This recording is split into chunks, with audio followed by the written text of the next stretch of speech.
Ngayong araw nga ay sobrang busy namin ng aking mister at ang dami nga din naming pinuntahan bago kami nakauwi ng bahay. Kaya maaga pa lang nagising na kami ni mister kasi nga pumunta kami ng supermarket para bumili ng mga meat at magluluto nga din kami ng marami kasi nga magstay kami sa truck at sasama ako kay husband, so magstay kami ng truck ng mga 1 week. So kailangan namin maghanda ng aming babaonin na pagkain para hindi na kami bumili sa gas station. Sobrang saya ko nga kasi nga makakasama ko ulit kay husband sa pagdadrive ng truck.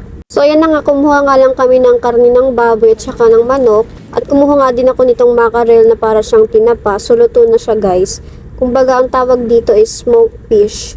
At bumili nga din kami ng mga tubig na dadalhin namin din sa truck. Kumuha nga din pala siya ng milk kasi gusto niya ipatry sa akin itong pure milk.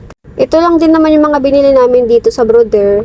At pinuntahan nga namin tong bakery shop kaso nga lang sarado siya. Kaya umuwi na lang din kami. By the way guys, ito nga pala yung regalo ko kay husband sa aming anniversary. So nag-order ako nito sa Shein. At nagustuhan nga ni Mister. At hindi nga rin niya in-expect na mayroon akong gift sa kanya. Anyways, nakauwi na nga kami ng bahay. At sakto nga lang din natapos na yung mga nilabhan ko. Kaya sinampay ko na lang sa labas kasi mainit naman. At habang ako'y nagsasampay, itong si husband is nag-umpisa na nga siyang maghiwa ng mga kailanganin niya para sa kanyang kotlete. Para lang din siyang yung burger patty. Gumamit nga lang pala siya dyan ng ground pork, chicken, at saka yung beef. So pinagsama-sama niya lahat. At naglagay din siya ng sibuyas, bawang, at yung iba hindi ko na alam kasi nga nasa labas ako nagsasampay. At ako na ngayon naghalo kasi nga meron siyang sugat sa kanyang daliri kaya sabi ko sa kanya ako na lang maghahalo. At isa nga din tong babaonin namin sa pagstay namin sa truck.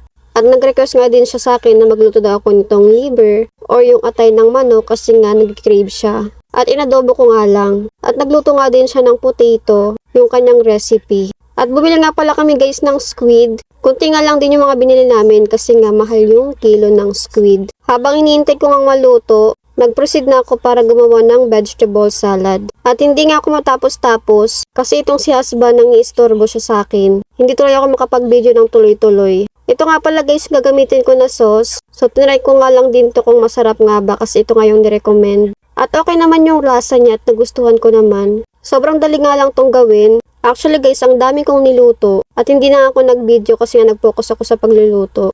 And that's it guys. Thank you for watching.